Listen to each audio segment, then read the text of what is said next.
upon that Scotland Yard, that's where you're bound to go. Way, hey, hey, hi-ho and go. Way upon that Scotland Yard, that's where you're bound to go. I'm a young sailor boy, and where am I to go? Way upon that Scotland Yard and take the gasoline. Tell me, way, hey, hey, hi-ho and go. Way upon that gallant yard and take the gasoline. For I'm a young sailor boy, and where am I to go? You're bound away to Kingston town, that's where you're bound to go. Hey, to me, way, hey, hey, hi-ho and go. You're bound away to Kingston town, that's where you're bound to go. For I'm a young sailor boy, and where am I to go? Running down to Cuba with a load of sugar. Wave your boys to Cuba. Make her run, you lime to squeeze us. Running down to Cuba. Wave your boys to Cuba. Running down to Cuba. Oh, I got a sister, she's 9 feet tall. Wave your boys to Cuba. She sleeps in the kitchen with her feet in the hall. Running down to Cuba. Wave your boys to Cuba. Running down to Cuba. The captain, he will trim the sails. Wave your boys to Cuba. Winging the water over the rails. Running down to Cuba. Wave your boys to Cuba. Running down to Cuba. Give me a gal can dance fandango. Wave your boys to Cuba. Round as a melon and sweet as a mango. Running down to Cuba. Wave your boys to Cuba. Running down to Cuba. Load the sugar and homeward go. Wave your boys to Cuba. Mr. Makepeace told me so. Running down to Cuba. Wave your boys to Cuba. Running down. Now you're ready to sail for the Horn. Roll and go. Our boots and our clothes, boys are all in the Horn. Be rollicking, randy, dandy, oh. Heave a pole, heave away. Roll and go.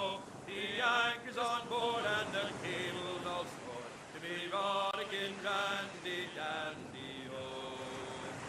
Soon we'll be whooping her out through the locks. Roll and go. Where the pretty young girls all come down in their frocks. To be rollicking, randy, dandy, oh. Heave a pole, heave away. Roll and go. The anchor's on board and the cable's all stored. To be rollicking, randy, dandy, oh. Come breast the bars, bullies, heave her away. Roll and go. Soon we'll be rolling her down through the bay. We rollicking, randy, dandy, oh. Heave a pole, heave away. Roll and go. The anchor's on board and the cable's all stored. To be rollicking, randy, dandy. Look ahead, look astern, look the weather in the lee. Blow high, blow low, and so sail we. I see a wreck to windward and a lofty ship to lee. A sailing down along the coast of High Barbary. Oh, are you a pirate or a man o' war? Cried we. Blow high, blow low, and so sail we. Oh no, I'm not a pirate, but a man o' war, cried he. A sailing down along the coast of High Barbary. We'll back up our topsail and heave our vessel too. Blow high, blow low, and so sail we. For we have got some letters to be carried home by you. A sailing down along the coast of High Barbary. For broadside, they fought all on the main. Blow high, blow low, and so sail we. until at last the frigate shot the pirates' mast away. A-sailing down along the coast of High Barbary. As cutlass and gun, oh, we fought for hours 3. Go high, go low, and so sailed we. The ship, it was their coffin, and the grave, it was the sea. A-sailing down along the coast of High Barbary. All right, lads. Where am I to go, me Johnny? So where am I to go? Tell me. High roll and go. Oh, where am I to go, me Johnny? So where am I to go? For I'm a young sailor boy, and where am I to go? Oh, way up on that gallant yard, that's where you're bound to go. Way, hey, hey, high roll and go. Oh, way up on that gallant yard, that's where you're bound to go. I'm a young sailor boy, and where am I to go? Away up on that gallant yard and take the gansel in. Tell me way, hey, hey, high roll and go. Away up on that gallant yard and take the gansel in. For I'm a young sailor boy, and where am I to go? You're bound away to Kingston town. That's I think like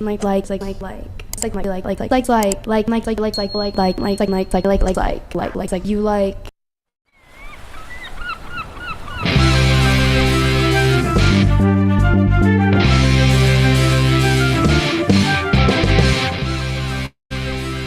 Hello, good morning, good afternoon, good evening, welcome wherever you're joining me from in the world. I'm Jack Tar Lad, and this is a brand new episode of a show that I'm calling Something or Nothing. I'm going to actually get a brand new title card and, waiting screen and that sort of thing. I just haven't had the opportunity to do it yet, but I will be working on that as the weeks go by.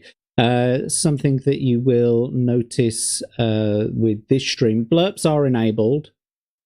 Stream avatars are not enabled. Let me know if you really want me to switch the stream avatars on for this. I can do. I'm not really bothered about doing it. Anyway, what is this show about? Something or nothing. Right, so every week we're going to have a different subject. Every week is going to be completely different from the last. There's going to be no tie-ins. It's completely eclectic. It's all basically the stuff that I'm interested in, things that I've noticed, curiosities. Sometimes it'll be something that people be interested in. Sometimes it won't be. Sometimes it could be something really important, and then other times it might just be me fucking talking to the chat. You know what I mean? However, I am on Rumble as well. So first of all, if you wouldn't mind doing all the things and the stuff, go and do the subscribe and click the bell, and don't forget to get a thumb and shove it right up on in there. It makes me feel all nice and warm and fuzzy inside. We've got Abe in the chat already. I can't highlight his comment because it didn't pick up. There's Legatus saying hello to Abe, and we've got Legatus Lee Jonas, the best mod on the YouTubes and other places.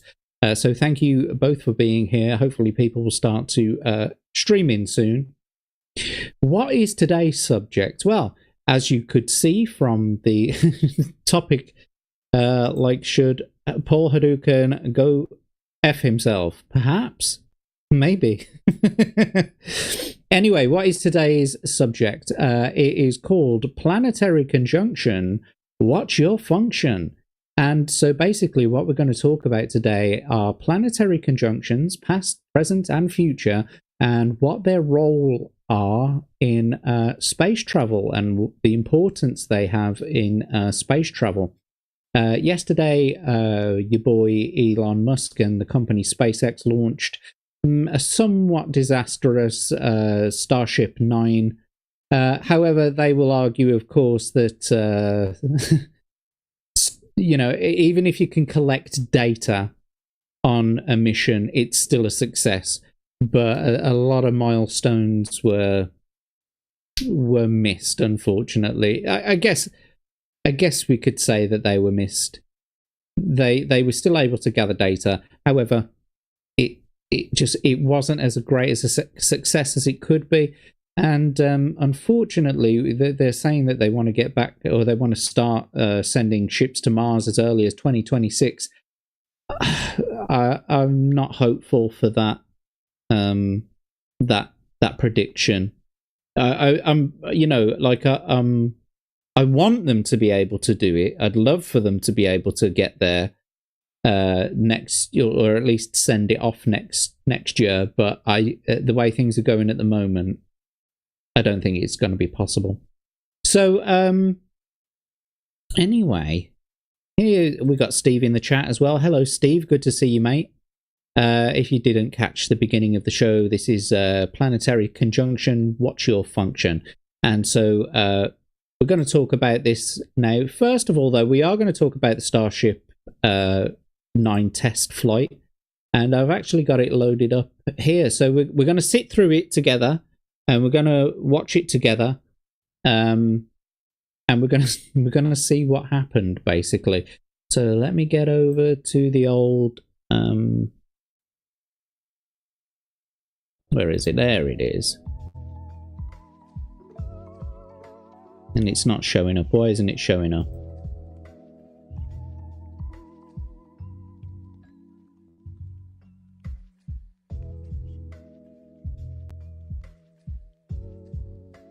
There we are. We got it. We did it. Jack is going to Mars. Hardly, mate. Hardly. I mean, it's a bit of a suicide mission, quite frankly. You're not coming back from there.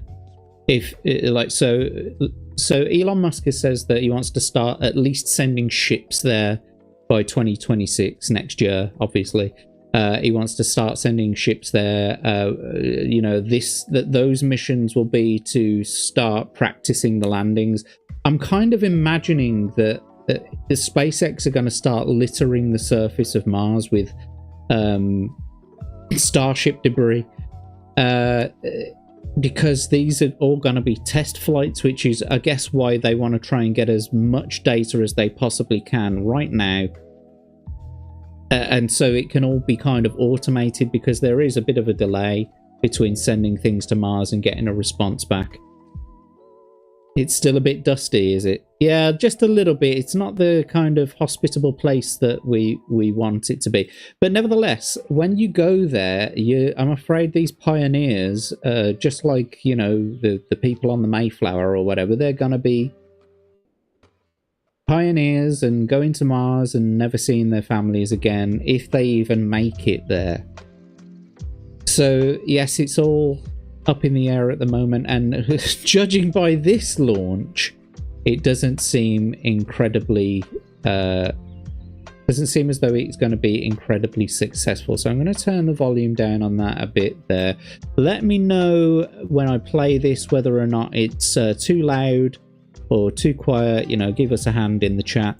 Oh, that was right. Don't forget, I'm on Rumble as well. I'm trying to get my stream hours up on Rumble for the Rumble Creator Program. I'm also trying to get my Rumble Watch hours up as well. So it's a little bit further back in the chat there.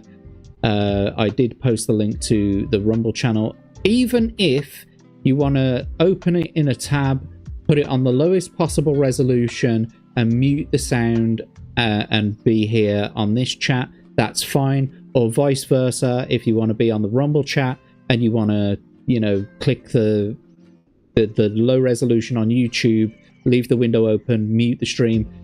Either way, it's going to help me. So I'd really appreciate it if you could do that for me, please.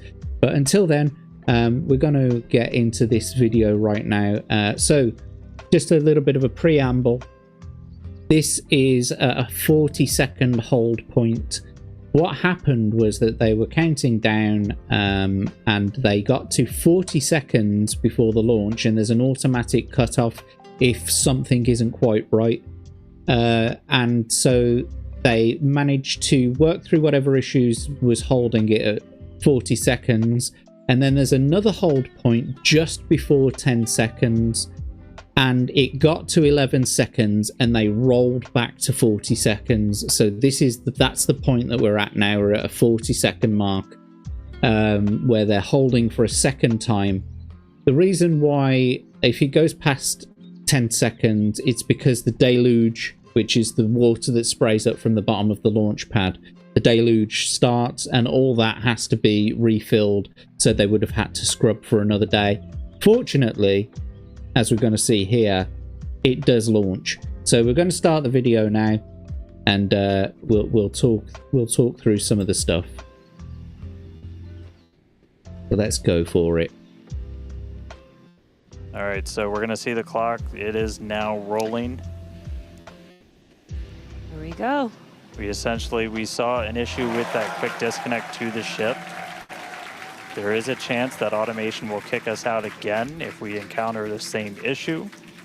But for now, the clock is rolling. We'll see if we pass around that T-minus 10 second mark.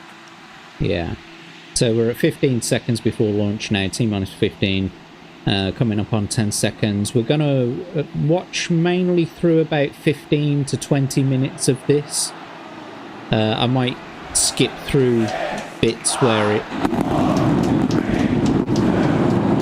it's just a bit spacey, if you'll forgive the pun. Just look at that though. I mean, look at those shockwaves going through the dust clouds there and the smoke clouds. All those shockwaves coming from that high pressure gas. I fucking love that stuff. You can hear it shaking the windows of the studio that they're in right there. I'm going to turn it down just a little bit because I kind of feel like you guys can't hear me and I can't hear myself. But there it is. It's on its way to... It's one hell of a sight from here. We see it arcing right over top of us. We see 33 low Earth orbit there. 33 Raptor engines lit on Super Heavy. All the engines are lit. Skyward. We've seen on previous flights where some of the engines have been out. Coming up on maximum launch. Aerodynamic pressure, then only about a minute and a half until we get into There it hot was, staging. Max Q. And you can always see when Max Q happens because there's usually like a sonic Wow, boom Dan, that was that happens across the body of the rocket. We could feel the building shaking here. Max Q is also the point where you start to see the plume at the back start to come outwards. Shutting down those engines on the booster. Again, this booster is flying for its second time today. All right, so hot staging coming up a little under a minute. We're going to see all but the 3 center engines turn off on the booster. Rocket so Man. Our version of Miko, most engines cut off. I mean, look at that. Doesn't that look like later, just... I understand it's a trick of the camera. But just look at that. Doesn't that look like the back of a Star Destroyer, like in Star Wars? All right, hot staging, about 30 seconds. So hot staging is where they do a booster starship separation, but in other flights before they started this hot staging malarkey, definitely keep an eye on which way the booster flips. First ever directional flip release we're going for the today booster should flip first, straight up, and then they would start the secondary engines or the vacuum engines. But what they do now is they start the vacuum engines before they release it, so it gets it going nice and early. So there it is. That's the hot staging. It's doing a flip back now. So it flips upside down. Incredible flip it drops by Super Heavy booster, and you can see those the ring engines, those that 3 attaches engines on the ship ignited. The like the hot staging ring that attaches Starship on its way to space. and then it flips upside down again, or the right way up I should say, starts doing the boost back burn. The boost back burn is to essentially take it back to where it took off from. As we said, 6 healthy engines on ship. We've got 13 out of 13 I'm a bit engines dark. on Do you know what I've realised? I don't have my ring light 3, on. which is what we expect in the final moments of the boost back burn. Now, as a reminder, we are not recovering the Super Heavy booster today. We are instead going to do some... shut down. And there we had a good shutdown of the boost back burn. Next up will be the jettison of that hot stage Ship ring. avionics power and telemetry nominal. There it Great is. There's call out there that the everything looking nominal. hot aboard staging the ring Super Heavy separating vehicle, from the which is returning the to Earth, booster. and we're going to be doing some experiments with it, including a higher angle of attack re-entry, as well as some engine tests as it gets closer to the Gulf. We are, again, because of these tests not recovering it, we are sending it to the Gulf on purpose. And those plumes to do there, those they're tests. not But again, just you see the booster on the left-hand side of your trajectory screen. You see ship with 6 healthy management. engines continuing its ascent to its planned It's suborbital actually trajectory. letting go of Everything going some of very the well so far propellant for that it's got Starship's left ninth on flight. board. Now 4 minutes 15 seconds in. Great views from inside of the aft engine area of ship there, looking at those 3 sea level and 3 Raptor engines on the right-hand side of your screen. The booster doing its LOX dump, that liquid oxygen dump. So because we don't need some of that liquid oxygen propellant in its tanks, we vent that propellant out to lessen the booster's mass as it comes in for its landing. Some fantastic views of the Earth Absolutely there. gorgeous views watching these two vehicles do their respective things in the skies over Texas here today. And Dan, we're If you see on the right-hand side into there, the flight. Super Heavy is there's descending a little bit of rapidly. gas, or kind of. I mean, I understand. Let me just pause it. But round about here, it's Kerbal Space Program all over again, Steve. Yes, you could say so. I know it gets hot in this section because these bad boys are burning at such a rate, and you know, it's super hot. But here, if you watch, you can see that there's some kind of smokiness starting to happen, and I wonder if that's like, I guess, you know, a normal function, or whether it's something else. I mean, they haven't said anything about it. No one's pointed it out as of yet. Minutes as But it if we does just have watch it, tests. you see something coming out there, something smoky. Might not have a very smooth ride down. We're going to be putting it through this higher angle of attack, so we're kind of pitching it up a tiny bit, increasing drag. We've done this in wind tunnels. We've done this in computer modeling. It shows that sometimes You can see it's getting brighter as well because the sun's coming into view. Only one way to really prove it out, and that's to get real-world data. So here comes Super Heavy. It should be igniting for its landing burn in just about 40 seconds from now. And we are going to So that what you can see engines. there. You would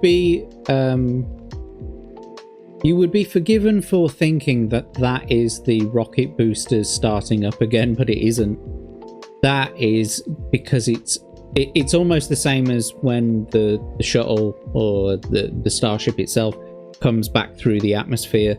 The pressure in front of those engines there as it's coming through the air, that's actually the same thing. That's more akin to plasma. So the engines haven't even started yet, but that's plasma buildup underneath the ship bring itself. That down to 3 engines. As we talked about earlier, we will be intentionally shutting down.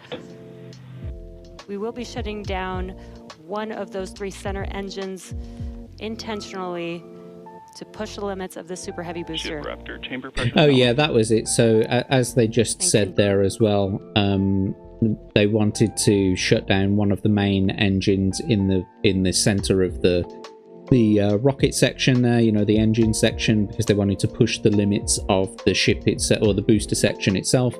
So we'll see what happens. Well, we won't actually see what happens because a building gets in the way. Why you would put your cameras in line of a building that you're going to need that line of sight to see the actual booster section coming down, I'll never know, but here we go. The ship. 3 it's a bit cloudy there too. 3 vacuum engines still ignited as the Super Heavy booster is making its way back down to Earth. We can see those grid fins doing some heavy work. Booster landing started. And so there we go. Ignited that was that, and then there's the building coming into view there. And then that was all we saw of the booster. Unfortunately, it did demise. With that landing burn. Does look like we lost telemetry from the booster once we started into that landing burn. Did you hear confirmation that the booster did demise So the booster's flight ending before it was able to get through landing burn, but again, we are not bringing that back. We're expecting it to make a hard splashdown in the Gulf. Yeah, a hard splashdown is one thing, but you wanted to actually try to get it to copy what it would do on approach to the chopsticks. So that's failure one, I'm afraid. All right, ship. There's about 2 minutes left. In about 2 minutes, we expect all 6 It did blow up, Raptor Steve, yeah. engines to shut down. That will be SECO, basically second engine or second stage engine shut off. And these are some incredible views, Dan, from the aft end of the ship. Watching as the engines just look at how flat that Earth is. Just look, you see how flat it is. As always, the so Starship flat. Avionics team, the techs. Look, it's even flatter now. I think we just heard the booster. But all right, we got about a minute left. Oh, so what they're saying there is that they actually heard the shockwave, or they heard the explosion. So how many minutes was that? Like 2 minutes after it actually exploded that they heard it. So that would have been in the Gulf somewhere off the coast of where the studio is. As we get through the final so a couple of minutes into its asset, it took for the sound to get to them. To start to cut those engines off in about 45 seconds.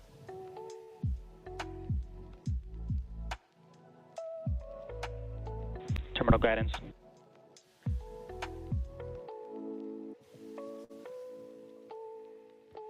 Yes, Steve, very festive. All right, just about 30 seconds to go. Hey, but you still here, buddy? Terminal guidance.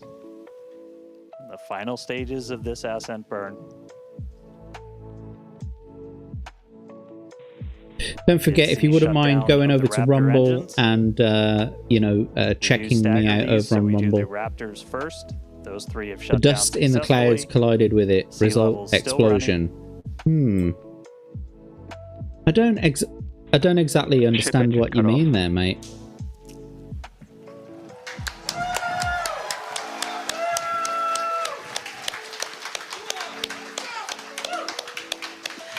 So there we go.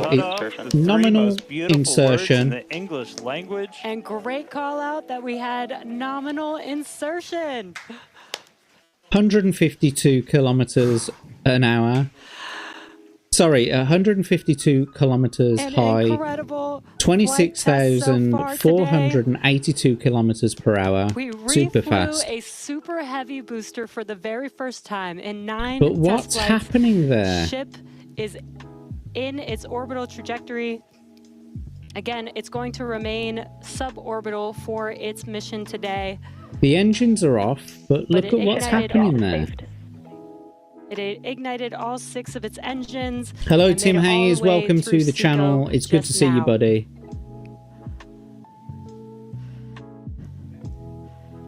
I'm getting a fuzzier beard. Yeah, I gotta get a shave, mate.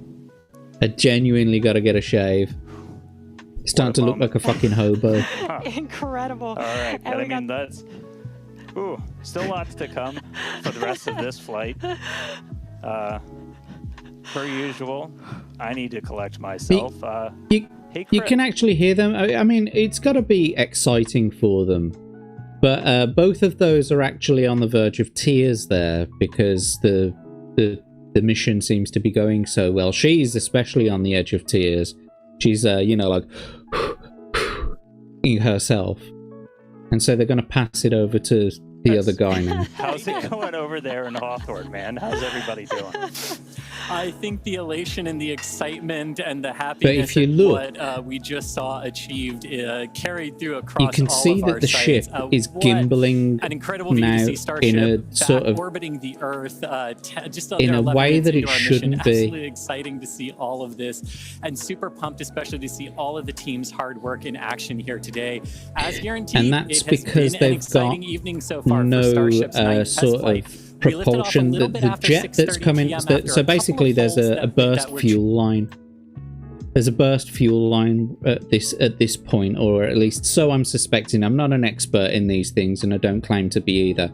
But from what I can gather, there was a burst fuel line, and what I'm suspecting is that this is what has happened now, and it is impossible for the thrusters, the maneuvering thrusters, to counteract this gimbaling that's going on right now. So it's starting to spin on its end. And if you look down here at this telemetry here, you can see that it's pitched up a little bit.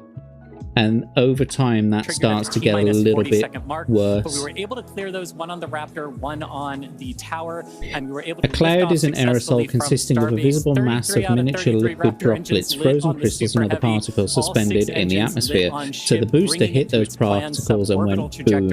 No, so the boom happened on the startup of its landing engines. So on its landing burn, that's when it blew up, basically. That will be There's something went drastically wrong. Minutes and 49 seconds by the relight of a if we look at the telemetry here again, now it's gone from pitching up to pitching down, Starship missions that will go orbital, or pitching sideways. I can't work it out actually, but I think it's pitching down. And that'll start with re-entry into Earth's atmosphere at about the T+45 minute mark, which should take about 16-18 minutes to complete. Yeah, now, Steve, I mean, it doesn't turn out like very well. Specifically, how Starship it's already heat shield tiles on its thermal protection system. Now, we purposely took those 100 tiles off over very critical areas of the vehicle to be able to safely test on a flight like... It's already on its doom spiral. I just wanted you to listen to what he was saying there. So basically, they've removed a few tiles, and they do that on these test flights because they obviously want to test certain parts of the ship with the tiles removed, so that when they come through the atmosphere, they can see where the heat builds up, etc., etc. So we kind of, every one of these flights is almost a doomed flight, but some of them make it through the atmosphere still. What might happen on an operational flight? But I just wanted to go back there. 37 minutes and 49 seconds by the relight of a single Raptor sea level engine in space. This is going to help us gather data on our ability to do a deorbit burn for future Starship missions that will go orbital. And then, of course, one of the biggest tests yet to come is the new heat shield modifications to Starship, and that'll start with re-entry into Earth's atmosphere at about the T+45 minute mark, which should take about 16-18 minutes to complete. These lovely pixelated images brought to you by Starlink, ladies and gentlemen. Anyway, as you can... Oh, you can't actually see it because my head's blocking it. Give me a second.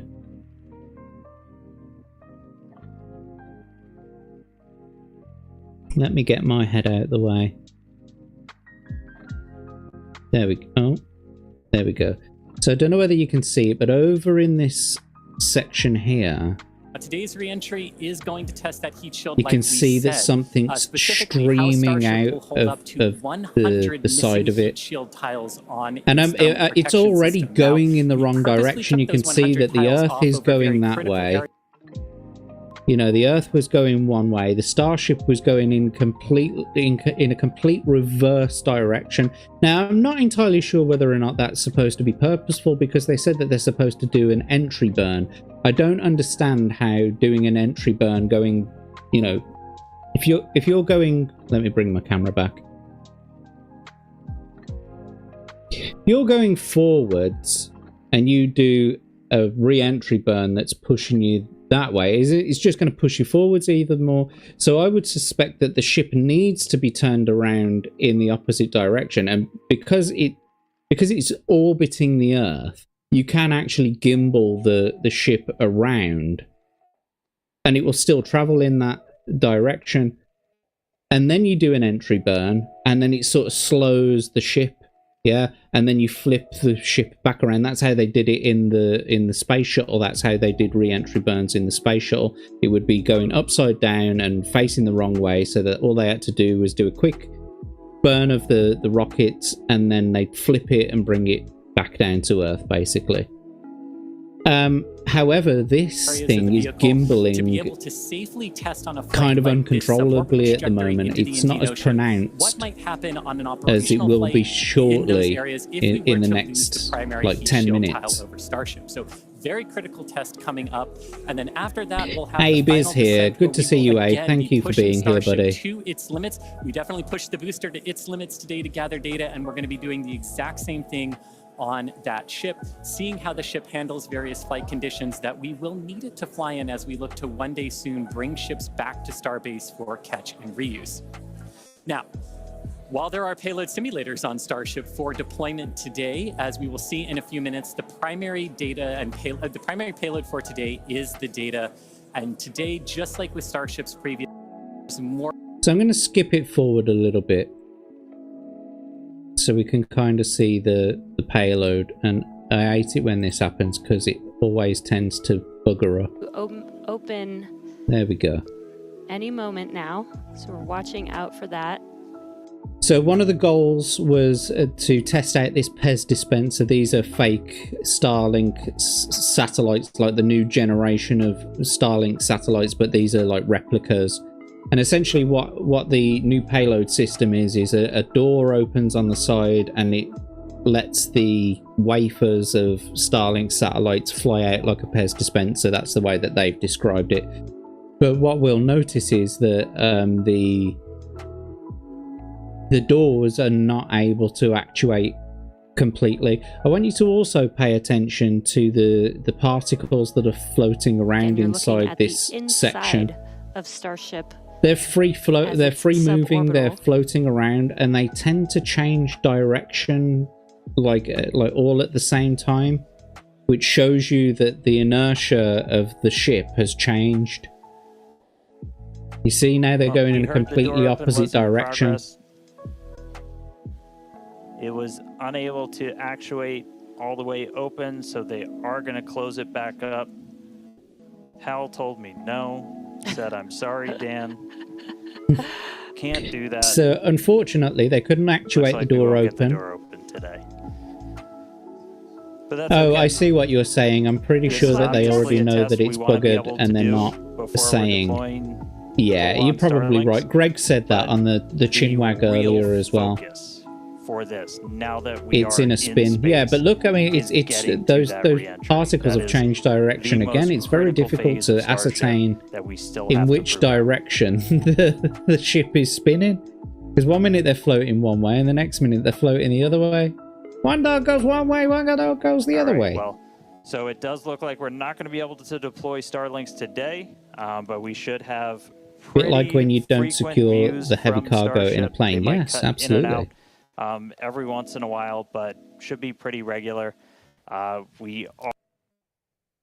Let's crack on a little bit more because they do end up. Okay, so let's see what that one was.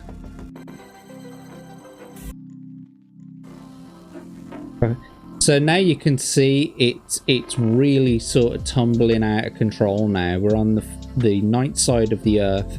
However, you can see that it is tumbling now. It is really out of control. And you would be, forgiven for thinking that cloud that you can see is the Earth below it. It's not. That's the jettison gas through which it's tumbling, basically. And you can see the telemetry down here as well. It's going absolutely crazy. All right, if you're just tuning in, we are about 30 minutes into today's flight test. And the ship is on its suborbital trajectory. As you can see in on its suborbital trajectory, they say. We are in a little bit of a spin. We did spring a leak in some Still of the amazes fuel tank me. systems inside of Starship, which a lot of those are used for your attitude control. And so at this point, we've essentially lost our attitude control with Starship. We are still on a path toward re-entry.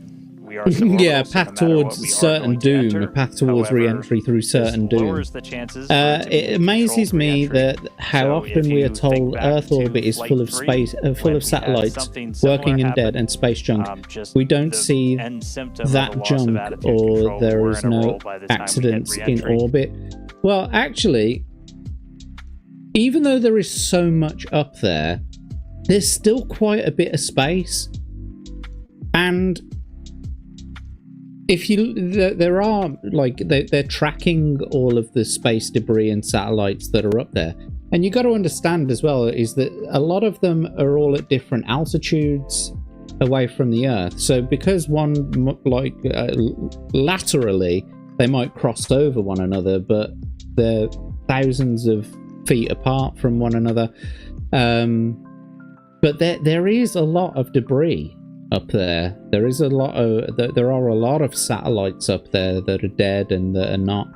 And so, yeah, I mean, it's not too far-fetched to believe that there are not so many accidents. You give me a second, because this is pissing me off. My face is so dark at the moment because I haven't got my ring light on, so give me a second.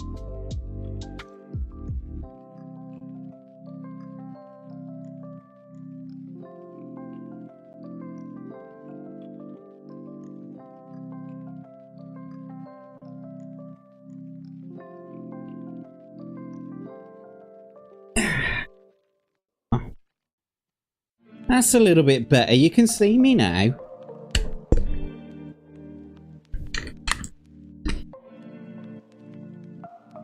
Let me just get my keyboard back. There we are.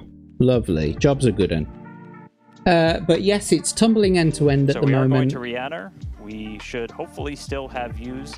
The Starlink satellites are pretty robust to still maintaining contact. We've got 4 of those terminals on the vehicle, and they're pretty robust to maintaining contact even when we are in a spin, essentially. So we should hopefully continue to keep live views. It's going to still be dark until we get a little bit closer to entry, as we are a little... So I'm going to skip forward a little bit now. Over the Indian Ocean, so we'll continue to hang with. Because I just want to show some of the views of it burning. So here we go. Now we're getting into the parts where you're actually seeing it entering the atmosphere.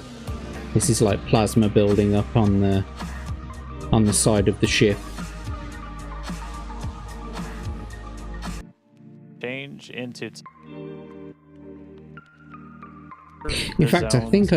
Oh, look at that. Where these entries could take place. So we're not going to come Even down though it's exactly where we pixelated. would have had nothing happen, but we do clear a tremendous amount of space out in the Indian Ocean in the event that we Duck run and into cover. this. We understand that there are always risks, essentially, with these flight tests, with the hardware. But we Just don't look at it. really That's accept any super compromise when it comes hot to gases protecting right there. Super hot, one supercharged thing to note gases. is we will actually still re-enter in our planned airspace zone, which is good. That is exactly what we planned for. They You know, say we do re-enter, plan but they for if mean something crash. does go a little bit off nominal. We had a whole orbit objectives The vehicle. uncontrolled, but again, we're entering into an Oh, airspace blimey, and a look sea at it. space that is cleared and monitored in advance of launch and before we get to this phase. And with the views that we are able to see, you are seeing a lot of that plasma build up. Oh yeah, watch the fin now. It collapses. Degrees Celsius, and there you can see the. Oh, you the can't see it because my big fucking head's in the feeling way. that temperature there, a little bit of that plasma build up. Take me head out of the way. But watch, here we go. During re-entry, we do expect the vehicle to see about 1400 degrees Celsius, and there you can see the flap feeling that temperature That's it, there. it's dead. A little bit melting away.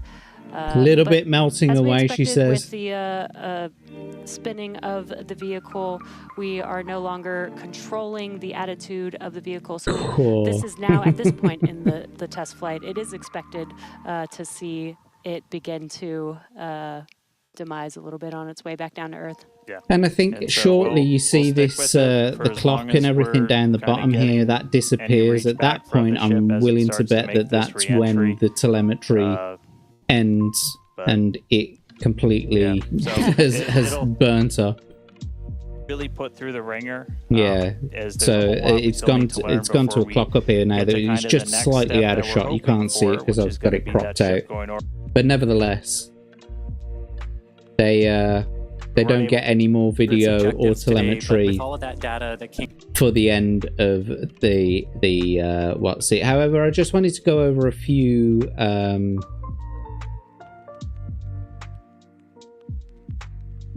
things that I have bookmarked. So we'll just watch this again a couple of times. During re-entry, we do expect the vehicle to see about 1400 degrees Celsius, and there you can see that's one of the fins we do expect the vehicle to see about 1400 melting there that we just Celsius, saw. and there you can see the during re-entry. Here it is, tumbling through some of the gases again, with the obligatory interstellar music playing. Don't let me leave, Murph.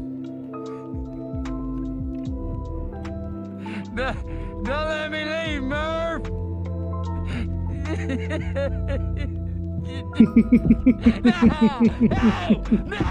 No! And here we go. That's Starship venting its gases as it spirals out of control. That's from the ground, that is.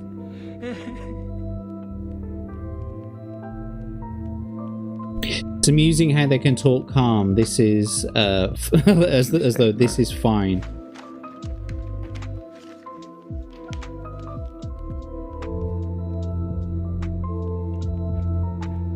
Make him stay, Murph.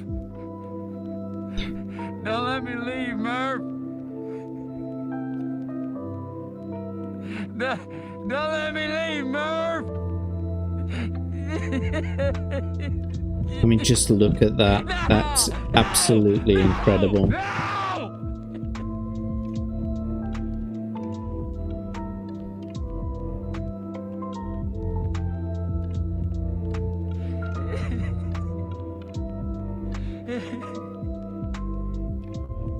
Anyway,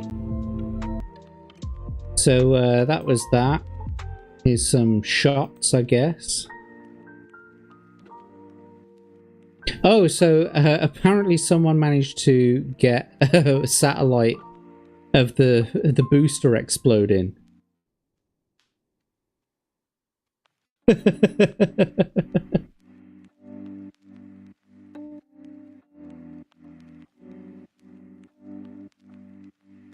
Some more footage there from Earth.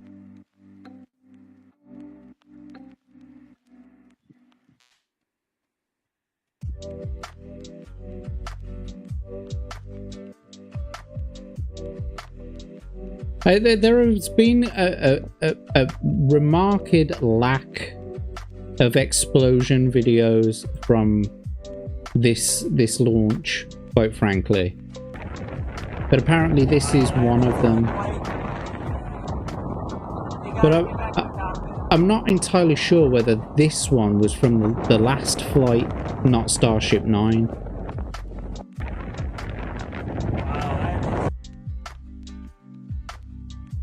But there's a lot of people saying that this is Starship 9.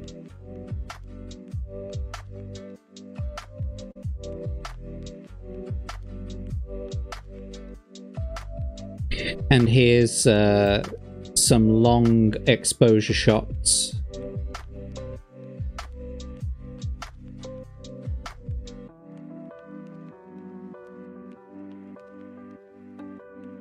I mean, it does look beautiful. Looks like a comet.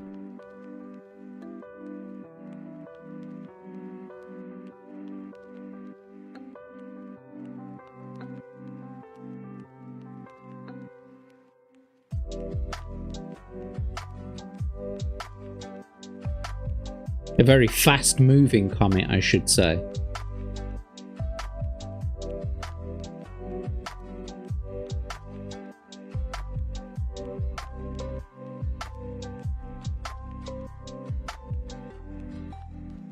But yeah. So yeah, the thing that got me about or the thing that got me onto this whole subject for tonight. So now that we've watched the SpaceX stuff, the SpaceX launch. That's pretty much all I've got about the SpaceX launch. The thing that got me onto this subject of tonight's show, planetary conjunctions, what's your function, was actually this video here. They're talking about if this is a commercial airplane could reach other planets and the speed. And I was looking at it and I was like, this is as the crow flies. Right? This is this as the crow flies, or you know, what is their idea behind this video? Because it kind of seems like a little bit of bullshit. Regardless of whether or not it's a commercial jet that they're trying to depict here, and the times it would take for a commercial jet to get to these planets. I was watching this and I was going, but this is not how space travel works. And so I wanted to actually talk about planetary conjunctions, and I have no idea what SEDNA is, by the way. I'd never heard of it until I'd researched for this. Anyway, so what we're going to do now is we're going to talk about planetary conjunctions. Right, so planetary conjunctions. Jesus, that's a lot of 9/11s, indeed.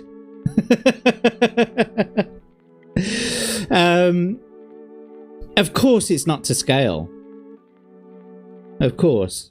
I've actually got a solar system simulator which we're gonna be talking about now. Or we're gonna be looking at, I should say. What is a planetary conjunction? For those of you who don't know, a planetary conjunction is when two or more planets are on the same side of the sun as one another. And usually more than two planets on the same side of the solar system as one another is known as a parade. We've just had a very nice parade of planets across the sky. We've had like Venus and Jupiter and Mars and Saturn and Uranus all across the sky. Or I think it might have been Neptune. But they weren't necessarily in conjunction with one another. Now, we have actually just passed one of the closest conjunctions between three planets that will happen for a short while. I'm going to show it to you now. It's the conjunction between Mercury, Venus, and Earth, and we only have to go back a couple of months, basically. So here we go. We're going to just go back a couple of months here, and we're going to see one of the closest conjunctions that we will have for a... I say we'll have for a while. These actually happen in... like every 3 years they will slowly... I say every 3 years. What I mean is there are 3 years where they will slowly synchronize with one another, and then it takes like another 6 years of going round before they come within like a few degrees of one another comparatively to the sun. So in March there was a conjunction between Earth, Venus, and Mercury. We'll just go back a little bit more in it so I can show you. So I understand that when Venus and Earth were in conjunction with one another, Mercury was slightly off to the side, and then as Mercury sort of comes in, Venus is slightly off there when Mercury's in conjunction, like direct conjunction. And when I'm talking about direct conjunction, I mean like if you drew a line from the center of the sun to the Earth, or the center of the sun to any other planet that I'm talking about, another planet crosses over that line. That's what I'm talking about. So this is an extremely close conjunction between three planets, but as you can see, Mars is all the way off there. Now, why are planetary conjunctions so important to space travel? Because, obviously, Earth and Venus are pretty close there, aren't they? Right? Yeah, like, I know it's not to scale. What's that you're saying? This is a planet... This is the planetary conjunction from Thor: The Dark World. Same side. Does being on the outside of the sun not count? Not really, no. Not the grand conjunction from Dark Crystal. No, good God, not. I personally love flying craft straight into the sun.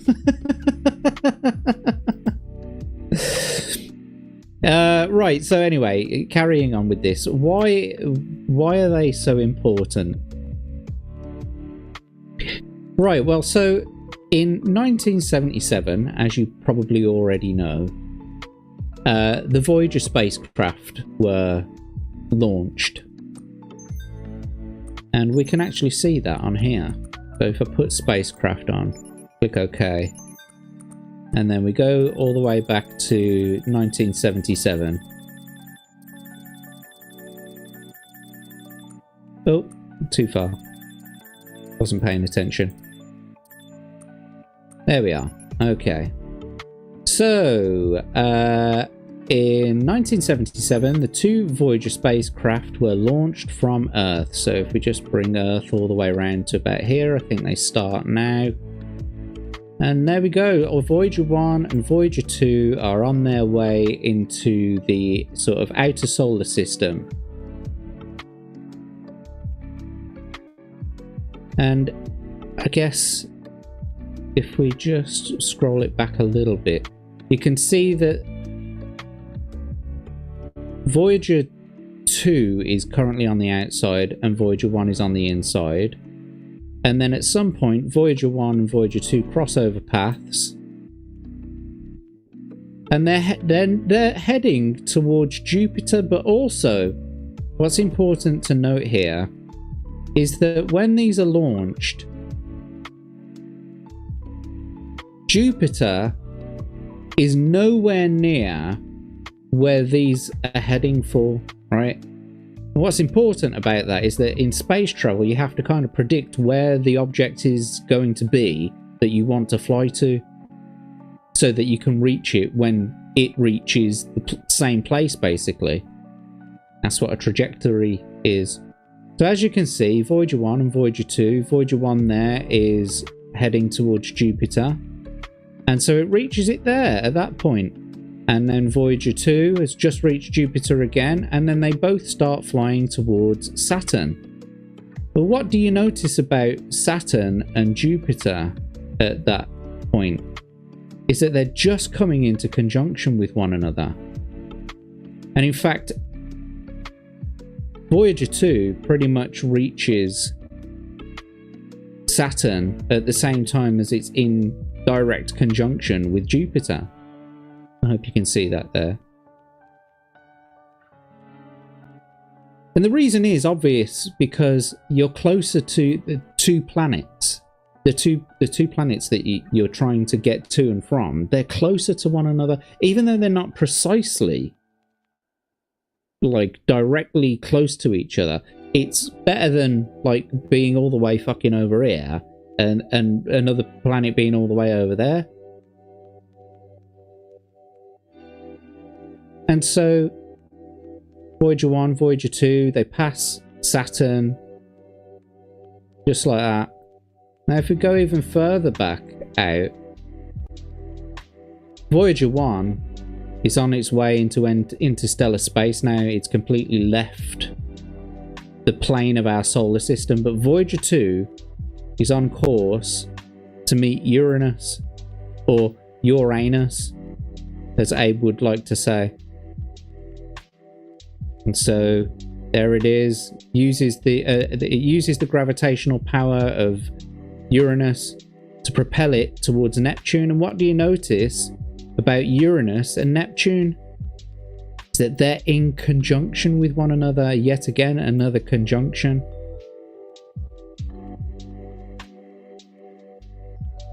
Can you see that? There's Neptune, there's Uranus.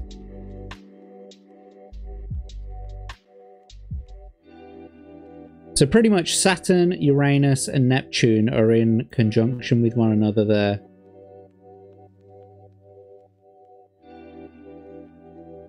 That's why it's so important. And that's pretty much the end of the stream, folks. Thanks a lot. Take care. Good night. No, but I want to talk more about conjunctions because I want to talk about past conjunctions, which I already have, I guess. There they are, Voyager 1 and Voyager 2 on their way out into the Outer Hebrides. No, the Outer Solar System and into interstellar space. So I've already spoken about the conjunction that we've just had with your boy Mercury, Venus, and Earth. And that happened in March this year. I believe it also kind of happened the year before as well, because like I said, these conjunctions between Mercury, Earth, and Venus happen quite regularly over a 3-year period, and then they don't happen again for a while after that, and then it sort of all synchronizes again. So let's just... oh, hang on. What's going on? There we go. So, if we go back to March... there we are. There's our conjunction that I just spoke about. So let's go back let's go back another year, I think it is. Or the next time they conjunct. If that's even a word. You see, the next time they're kind of in conjunction with each other, yeah, Mercury is way off this time. And when Earth and Mercury are in conjunction, Venus is kind of way off. But if we go back to the one before that, where Venus and Earth conjunct, Mercury's even more way off. And if we go a little bit further back, Jesus Christ, this mouse. If we bring Mercury and Earth into conjunction with one another, Venus is a little bit off. If we go to the one a bit further back than that, now we can see that it's completely off. Yeah. And if I just bring Mercury back, we can see that Venus is completely off. Yeah. So going forward to the one for back, we'll go back again to this year's one.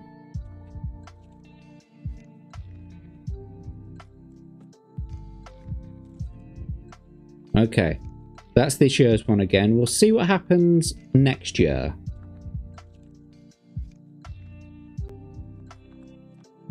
(2026). So we're just about to reach conjunction. There we go. Venus and Earth, but Mercury's slightly off. But they are pretty close. And then we'll go to the next one.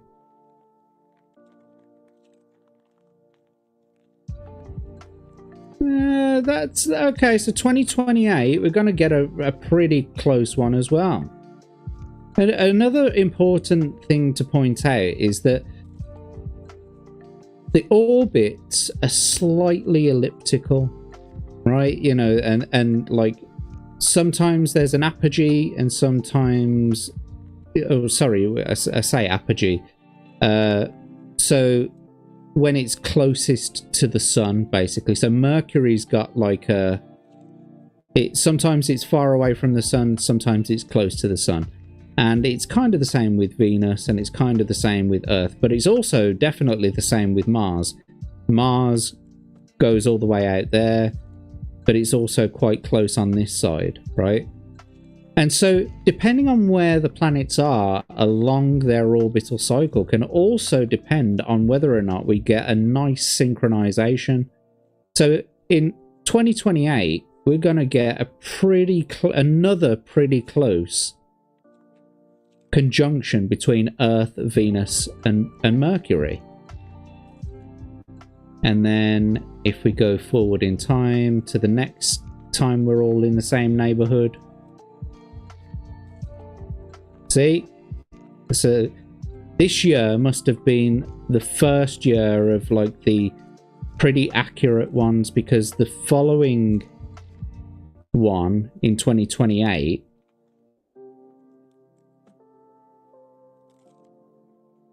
is pretty close. And then this one is in 2030. So every 2 years, it seems. Every 2 to 3 years. And then we go to the next one. There we are. That's another nice close one.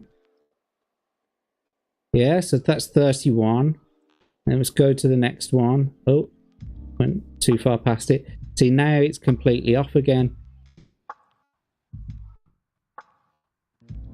And you see, it's not exactly on the mark. And so anyway, my point is about this is depending on where along its orbital path it is and whether or not there's going to be a conjunction can be dictative of whether or not there's going to be like a really nice, perfect, you know, line, a plane between all of the planets from the center of the sun. Now, where was I going with this? Ah, yes. Sometimes they can be not rare at all. And sometimes they can be extremely rare. So, why was Elon Musk going on about he's a bit miffed that because he wanted to go for Mars this year? Well, it's because Earth and Mars this year in January were in conjunction with one another. As we can see there. There they are. Earth, Mars in conjunction with one another. And that happens about every 26 months. Every 2 years, roughly. Let's go around what's until the next time they're in conjunction. So the next time they'll be in conjunction is 2026-27. Yeah?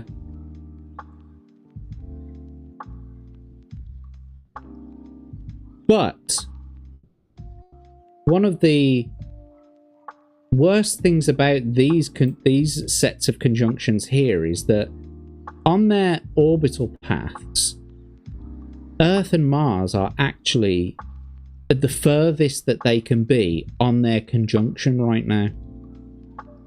Yeah, because like look at the space between there and there compared to the space between there and there. In fact, if we go forward a good few years, there it is again, there's another conjunction, and as we go around, because it's not exactly 2 years, yeah, it's like 2 years, it's 26 months, the sort of where am I going with this, the area within the orbital path that Earth and Mars make conjunction, it sort of moves around like a ticking clock. Yeah, so it goes around like that. Now we go forward a little bit more and more and more. There we go. 2033. Now we're getting into the point where it's pretty close. You know, it's almost its closest point where Mars and Earth can be in extremely close conjunction, and we'll do the next one. There we are. There's another one. But if you remember, the last one was about here, and the next one after that in 2035 is about there.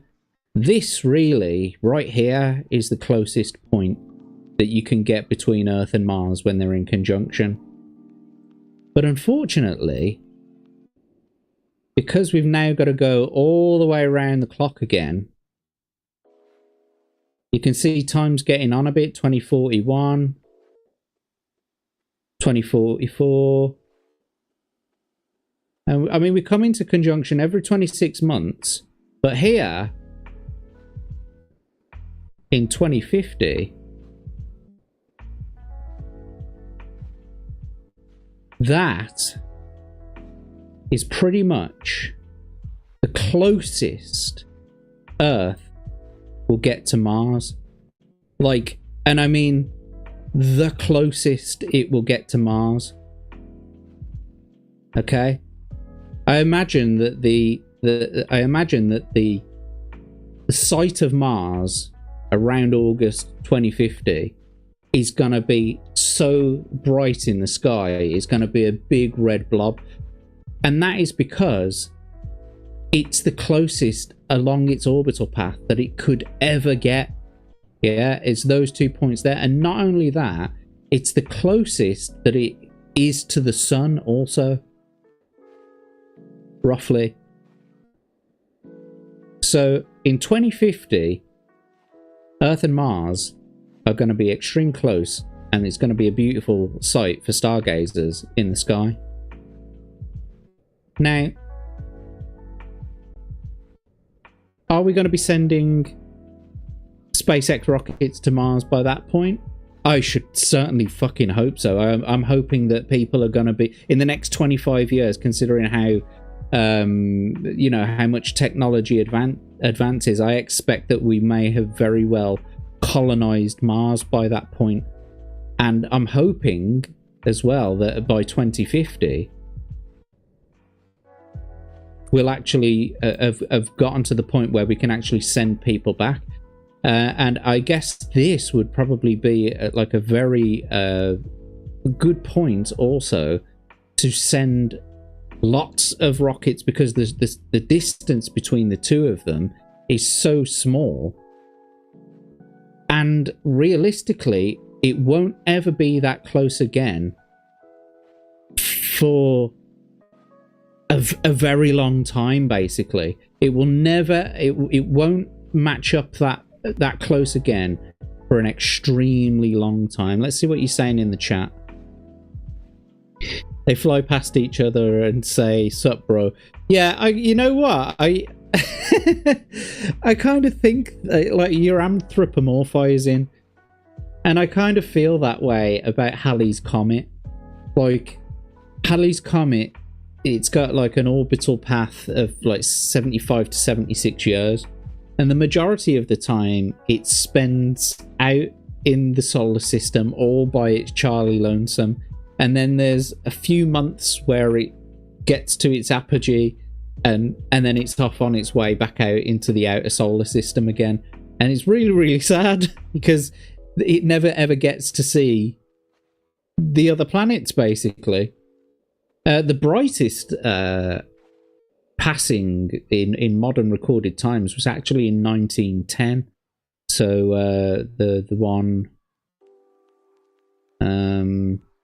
before the last one, basically, which was in 1986, people were so concerned about that because we were actually going to be passing through the tail.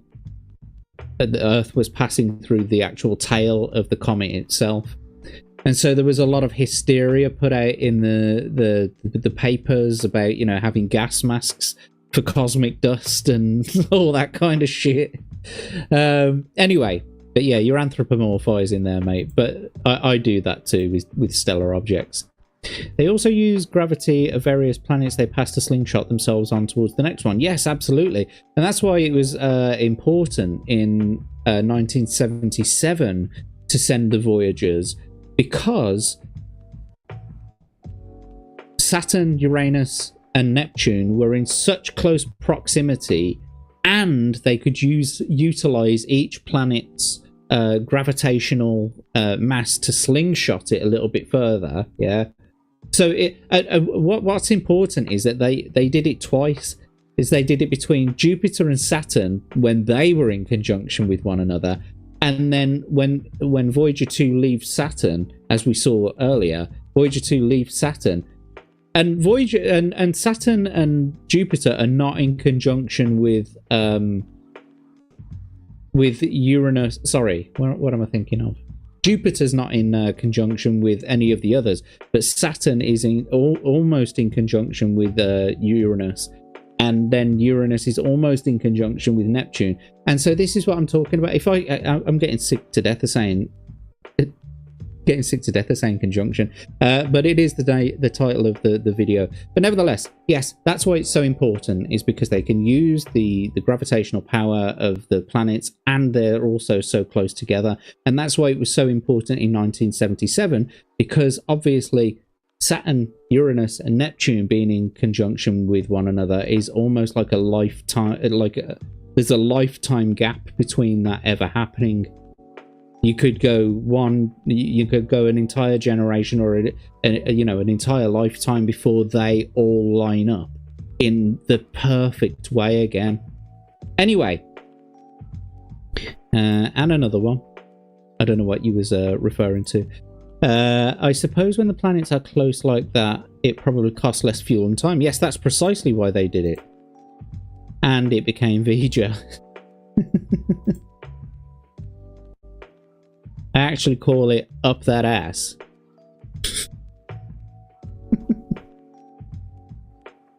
On a previous show, we saw vehicle conjunctions, collisions. The show dash... You mean mustache cam? My show mustache cam, yes.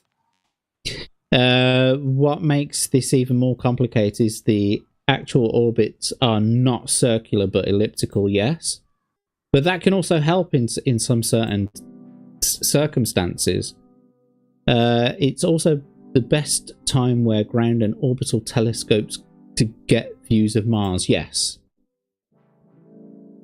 Me? What are you? What do you mean you?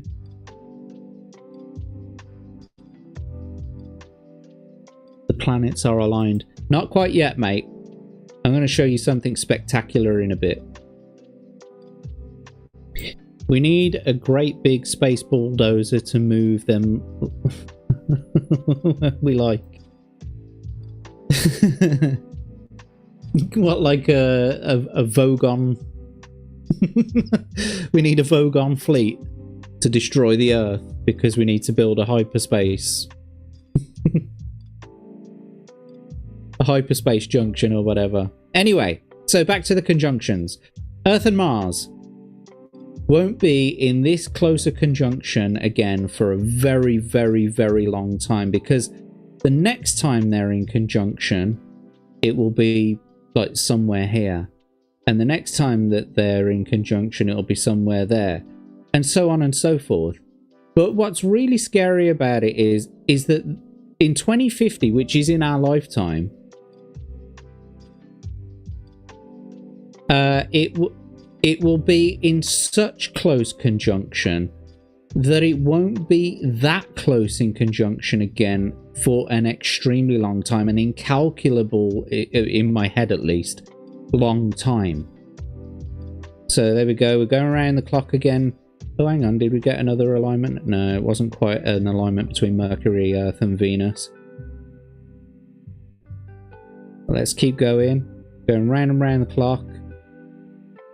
You see, now we're on the absolute opposite side of the what's it again. We're getting closer. We're getting closer. And so when we get, you see, even here, even on this one, they're pretty close to one another. That's 15 years after the closest conjunction. 15 years after. Yeah, we're still not at the closest point there. So let's do it again. So now we're... and on the next one, it's still not close. So we're going to have to go another 15 years, I guess. Till we go round and round and round. Till we get to the other side. We're getting closer. See, it looks like we've missed it again. There's our conjunction. If we get to the next one. No, we've just missed it again. But Earth, Mercury and Venus are getting rather close to one another, aren't they? And sorry, Earth, Mercury, Venus, and Mars are getting rather close to one another, aren't they? And this is one of the spectacular things that I wanted to show you. We're going to get to in a bit because we're getting rather close to it.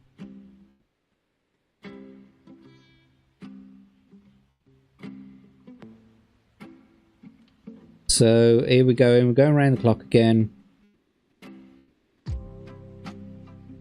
Chasing Mars and Earth chasing... sorry, Mars chasing Earth and Earth chasing Mars. And there we go. We like those conjunctions that we're getting between Mars and Earth. They're never really... Oh, hang on. Perhaps I was wrong.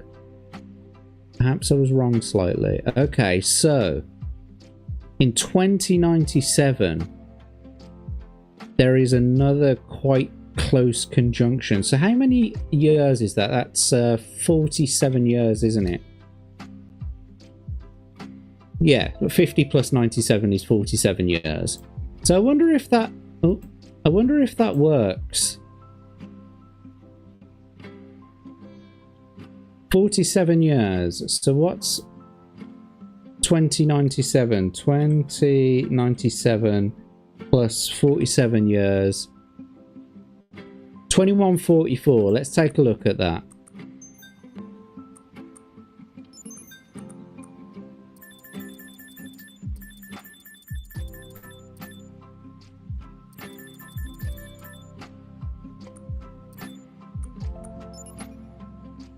Yeah, I mean, it's close. It's close.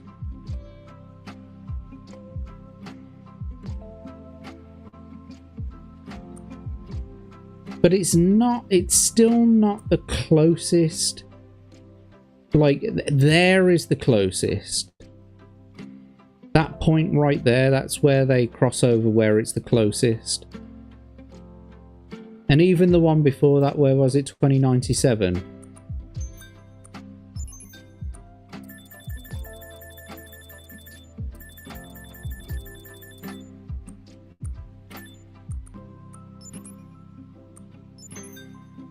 That is pretty close. Gotta admit. So 2050 and 2097 is the closest we're ever going to be to Mars so far. So if we... let's think about this now.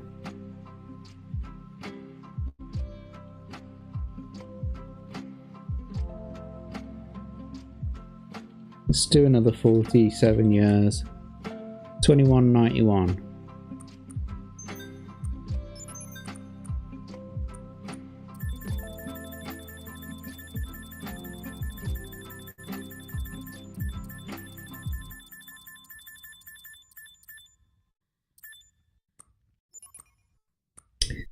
Now, look, you see.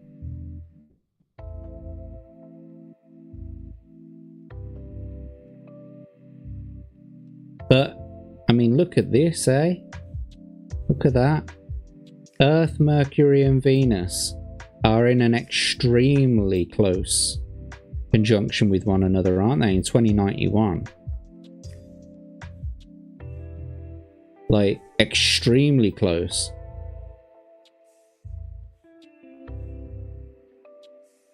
But while it's close, it's no cigar.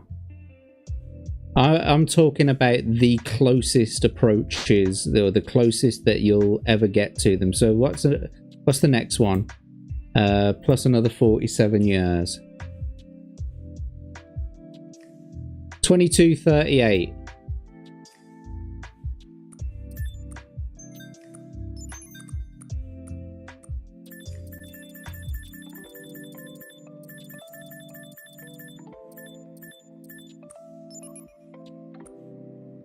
Ah, you see now.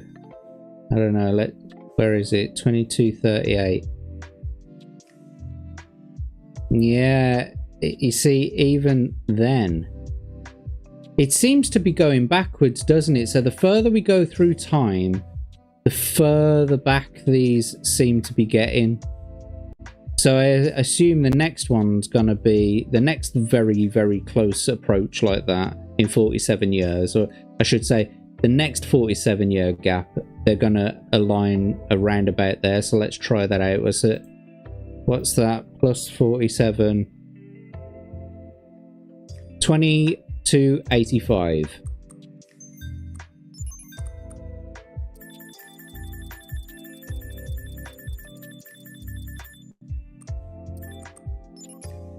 It's not as far back as I thought it would be, but it is still further back, isn't it?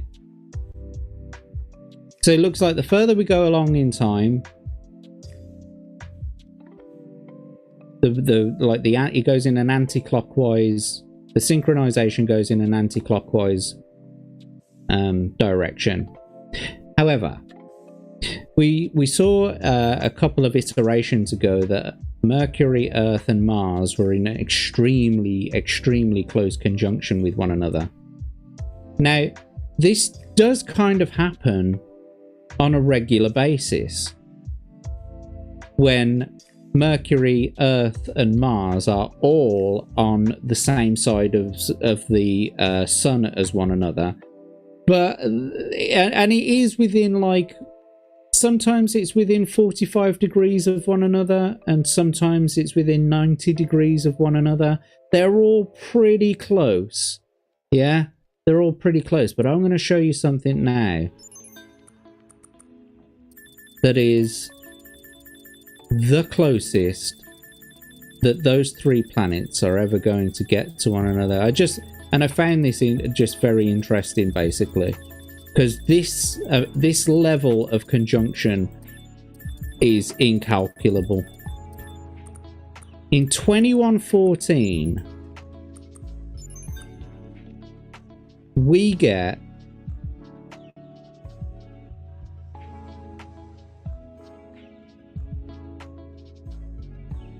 the closest conjunction. And like, you got to think about it, considering how, you know, they go out of synchronization with one another.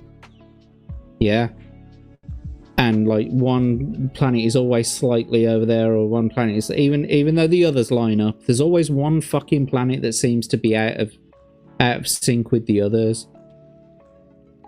In 2114, Earth, Mercury, Venus, and Mars get to their closest approaches that they will get in, at least in any of our lifetimes, right? But realistically, it's going to be a very, very, very, very long time before they are ever that close to one another. And what's more is that it's the closest they can ever come to one another together, I guess, because it's almost at the closest here for them,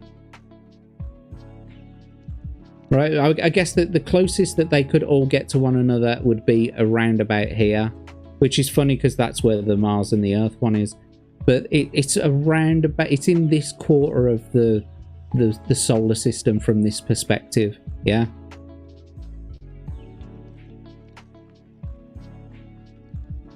But in order to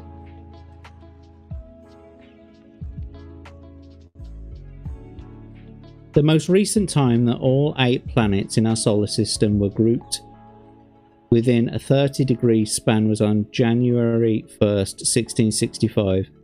The next time this will happen is on March 20th, 2673. Well, we can check that out in a bit. But yeah, anyway, 2114. Earth, Venus, Mercury, and Mars are not only all in conjunction with one another, they are pretty much the closest that they're gonna be for millennia. Yeah.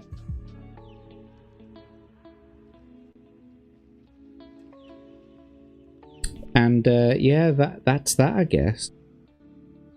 That's where I wanted to go with all of this. I just, because I was toying around with this app. Oh, and Saturn, kind of. Although it is a little bit further over there. But nevertheless, where's Jupiter? I see Jupiter's all the way around there. Uranus is around there. Neptune's around there. But Mercury, Earth, and Venus, and Mars, they are all like the closest that they're gonna get. Let's think about this. I wonder if we can turn back time, if we can find a way. There's one of our beautiful Earth, Venus, and Mercury conjunctions again. But Mars is right over the opposite side of the solar system.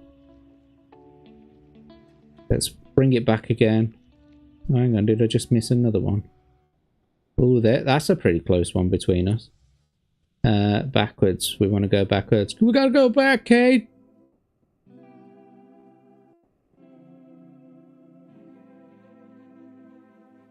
Yeah, look, so I did say it happens quite frequently that Earth and Mars and Venus and Mercury are all on the same side of the solar system as one another, but they're never ever as perfectly aligned as in 2114.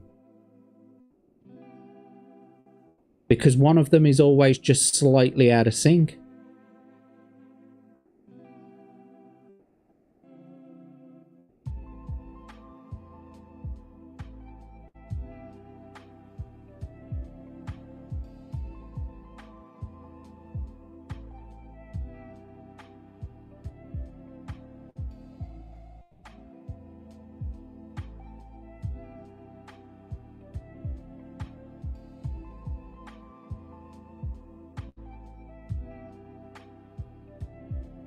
See, that's completely out of sync, that is.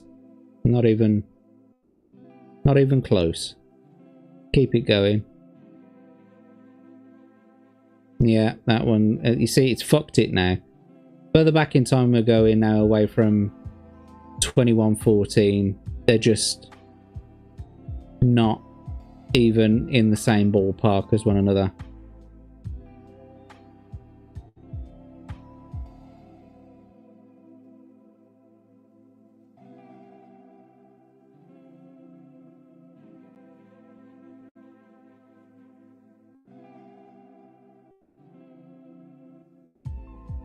Anyway, you can go and have a fool around with this website. It's called solarsystemscope.com. I'll just put the link to it in the chat there, I think. Can I post it from here? Does it work? Why did Social Streaming just start debugging the browser? What are you doing, bro? You're messing up my shit, innit?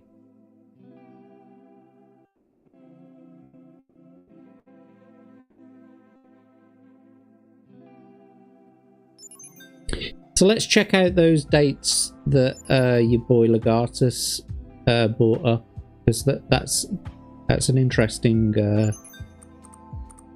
you know, in regards to what we're talking about, that's an interesting thing to have a quick look at. So you're saying January 1st, 1665.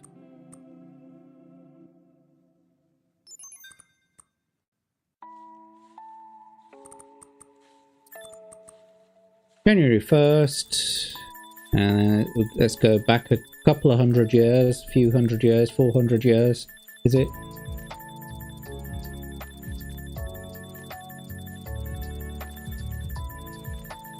No, before you ask, there's no way of typing it in, which is a bit shit.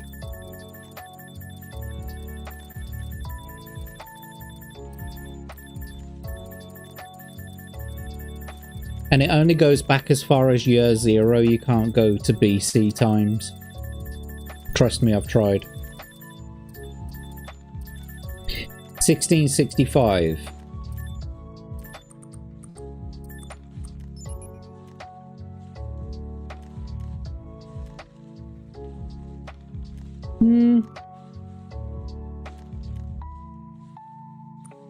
Yeah, so Neptune, Uranus, Jupiter, Saturn, Mars, Venus, and Mercury, all apart from Earth. When you did say, did you say 8 planets? So I'm assuming that Pluto was in this equation as well. Because unfortunately, Earth is over the opposite side of the solar system to all the others. In 1665, Earth was the loneliest planet.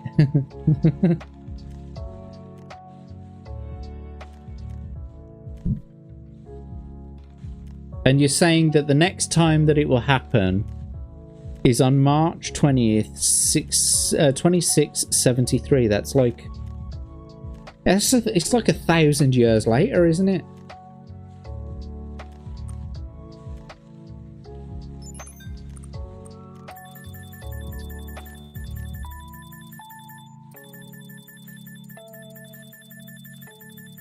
Got a long way to go, boys.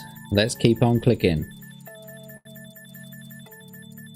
Clicking, clicking, clicking. Keep them beans a flicking. Clicking, clicking, clicking. Rocklet.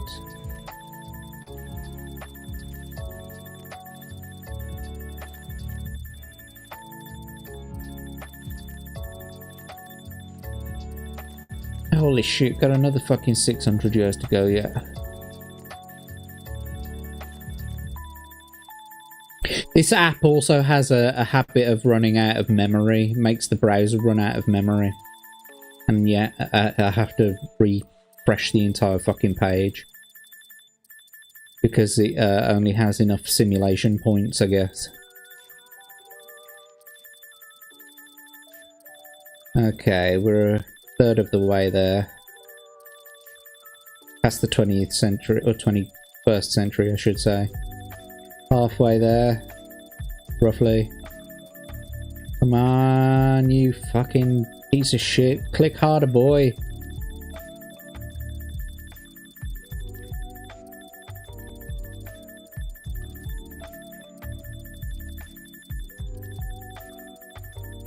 $26.73, you said.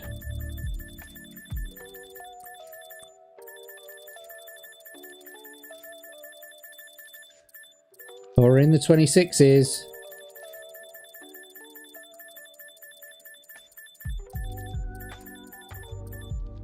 Oh, I went past it a little bit. 26.73.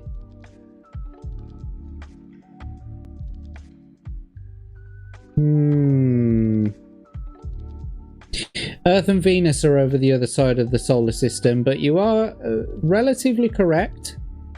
Neptune, Uranus, and Saturn, and Jupiter, and Mars, and Mercury are all in the same quadrant, if you will.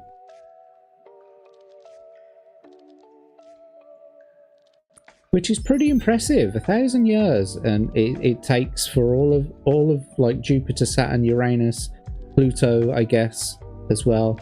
Mercury. They just don't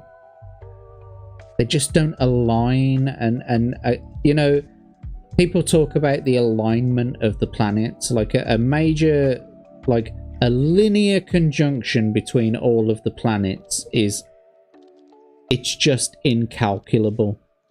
You'd have to go billions of years either way, I guess, you know, in the future or in the past, to be able to see.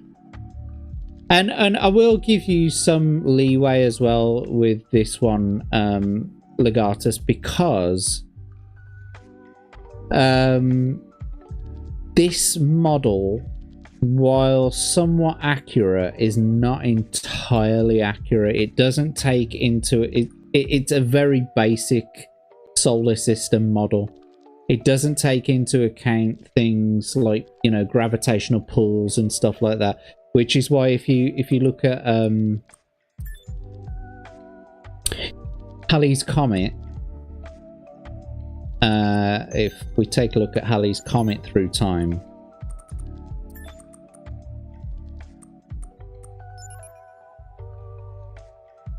right now it's saying that it's like the furthest it could possibly be away from our sun.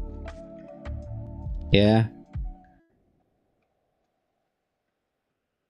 Got all the way down here, just about to start entering back into the inner solar system. But right now, it's as far as it could possibly be away from us. Now, the further back you go in time with this model, it tends to start distorting the times, because there's one in 1066, but it doesn't say that it's anywhere near us, because I've already gone back, and I'm not doing it now because I'm not clicking back 1,000 fucking years on this. But take my word for it, in this model, if you go back to 1066 on the date when it was shown to supposedly be in the area, this model shows that it was nowhere near us. And so the further back in time you go, the less accurate it becomes. It's good for doing near the near bodies, but when it goes to the outer solar system, like Halley's Comet, things like Neptune, Uranus, even Jupiter, they have an effect, which is why it's 75 to 76 years return, because other planets have an effect on it. Anyway, Halley's Comet, one of the loneliest returning bodies in the solar system. It spends the majority of its life alone, out in the middle of the cold, dark space.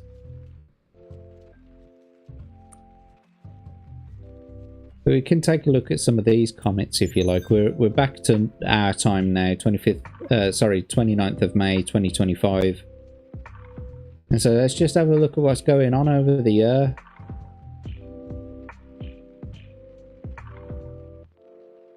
So it looks like around January time, Encke is going to make another pass into our inner solar system, which is nice. I mean, we should be able to get a good view of that in November.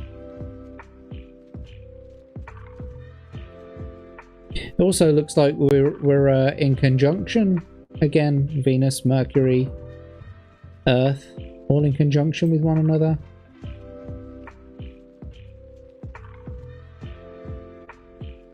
Looks like Comet 67P is going to start making its way back into our neighborhood in February of 2028. And in fact, makes a pretty close pass by Mars. Relatively close pass by Mars. And and there's that conjunction that we spoke about in 2028 as well, between Earth, Venus and Mercury. Let's keep it going.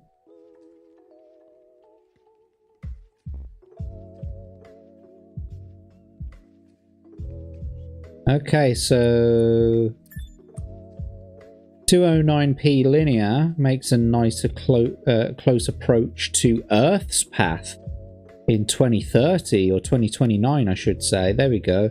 So in 2029, 209p linear makes an incredibly close path, in close approach to Earth's path, although we're going to be absolutely nowhere near it. Will we be able to see it though? Because it's making its way back to the inner solar system. It's not that close, quite frankly. So I doubt you'll be able to see it without binocular, or without a telescope, a strong telescope. But the next time, I wonder, does that happen every year? 209p linear passes through the path of the Earth. Why do we never see the effects of that, or do we? Is that what the Leonids is? Or the other one? Okay, so in 2030,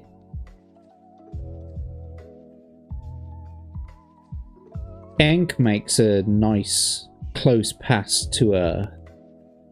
but it's on the wrong side of the Earth. In fact, it's underneath it. So people in the South Pole might actually get a pretty good view, but it is still slightly on the wrong side of Earth. It's because it's on the sun side.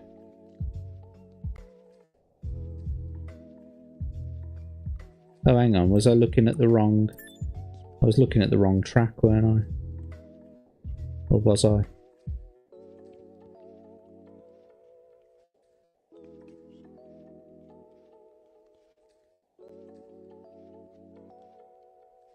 Yeah, so people in the South Pole might get a good view of Enk in 2030.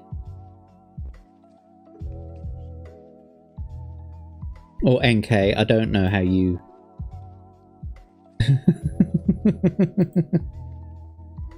Give Halley's Comet a blanket and some soup. Yes, indeed. Let's go a little bit further into the future, see what's happening.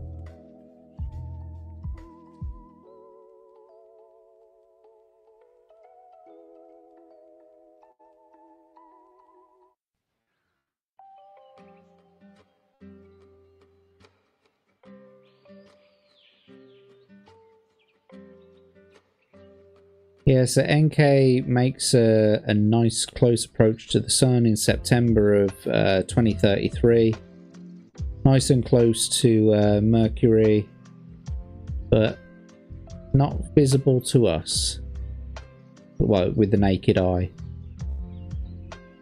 Comet 67P, though, in 2034... comes as close as Mars.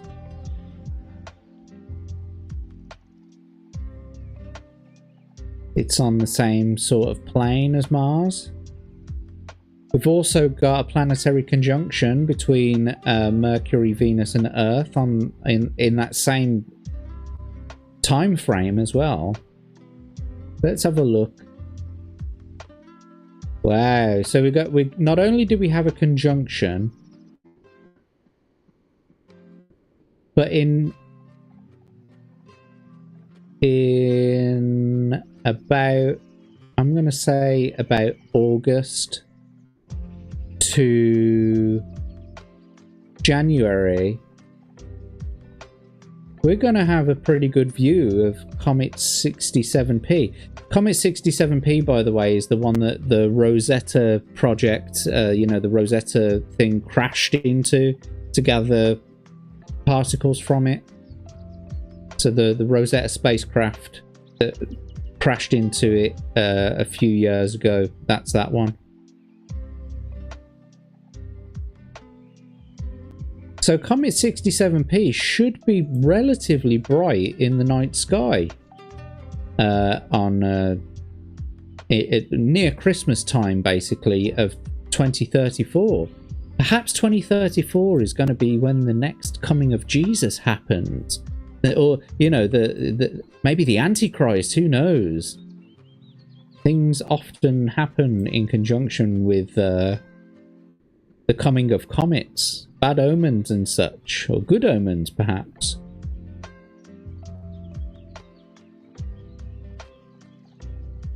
Oh, what was that there? So NK comes into the solar system. So 2036. In 2036. What the fuck is that? Oh, right, check this out, guys. 2036. NK comes into extremely close proximity to the Earth. Relatively. This is all not to scale, don't forget.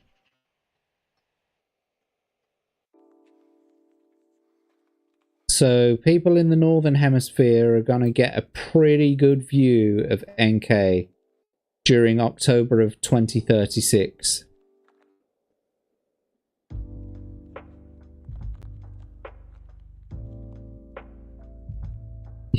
Abe says, my bet's on the Antichrist.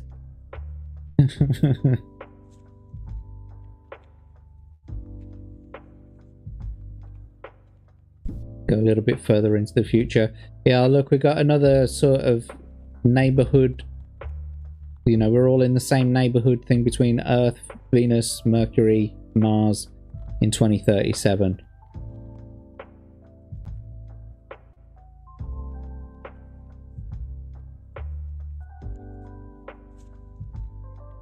And 209p linear comes back into our inner solar system, but we are absolutely nowhere near it. Certainly not close enough to see it with the naked eye. By this time, where we're on the right side of it, or it's on the right side of us, it's way out in the boonies. Not gonna see eye nor air of us. Comet 67p doesn't make a very close approach. Oh, what's that? Making a very close approach to Venus there. NK, could say.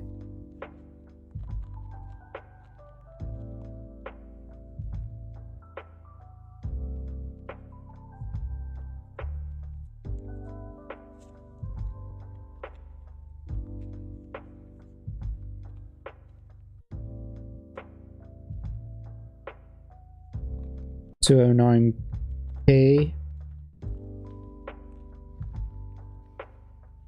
No. And then again, NK. Maybe in 2046 we'll see something good. And then Comet 67p coming back into our inner solar system. So in 2047, there's a good chance that we'll see 67p again with some relative brightness.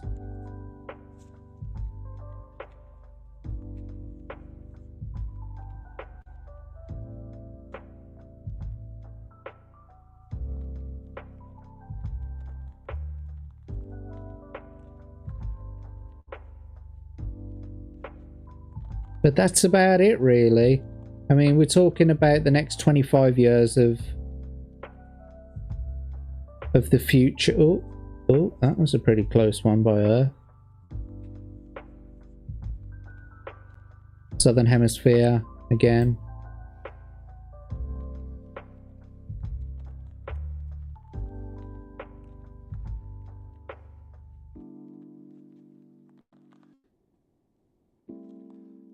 Anyway, I'm just playing with the software now.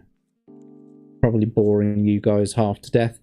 Anyway, I've kind of gotten to all of the points that I wanted to in this stream. Might have been a bit boring for some people. Doesn't seem like I've had many viewers. When is Planet Nibiru going to make its appearance? It's not, bro. There is no Planet Nibiru. Bruh. Come on. We're not about conspiracy theories here on this show. Anyway, to recap, why are planetary conjunctions so important to space travel? Well, because it means that we're at the closest point to the planet, and so it makes it cheaper. It's quicker to get to the planet, etc., etc. Do we need to be in direct conjunction with them? No, we need to be coming up on a close conjunction, because otherwise we will either overshoot or undershoot. So yeah, there's that. Mars and Earth often every 26 months come into conjunction with one another, but at the moment we're currently at the point where we're farthest away from one another. And the time when we're actually going to be at our closest point will be in 2114 was the 4 planets aligning. Will be 2050. And it probably won't ever be as close as that again for a very long time. I think we said there was one in 2097 as well, wasn't there, or somewhere around there, where it was pretty fucking close. but then after that, it completely desynchronizes.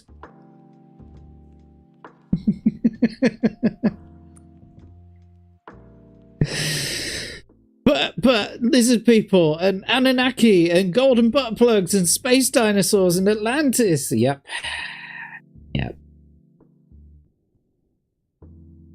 I mean, I like the idea of conspiracy theories, but it's just a fucking theory.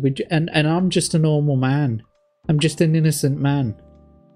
And I'm a bit empirical in the sense that I like to see the evidence and not just some fucking, wacky theory. It's like these rods that are supposed to be underneath the pyramids.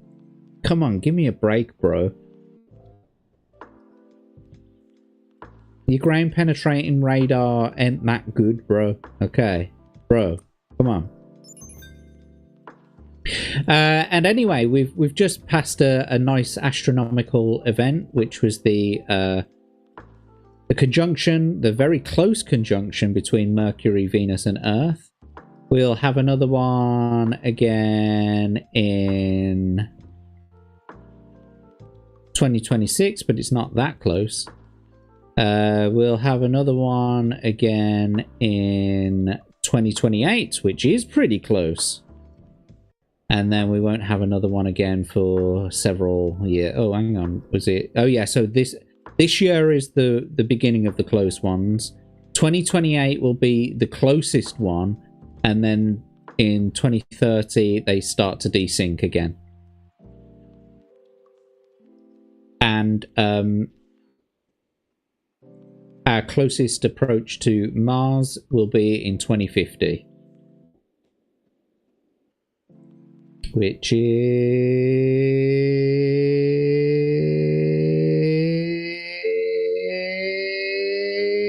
wait for it...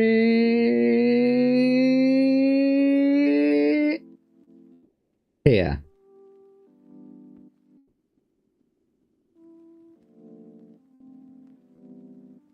Pretty much as close as you're going to get to Mars for a very, very, very, very, very, very, very long time.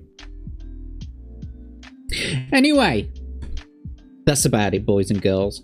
Let me know what you think in the comments below. Whether you liked this subject, whether you didn't, whether you think I'm talking bollocks, whether you think I'm making sense.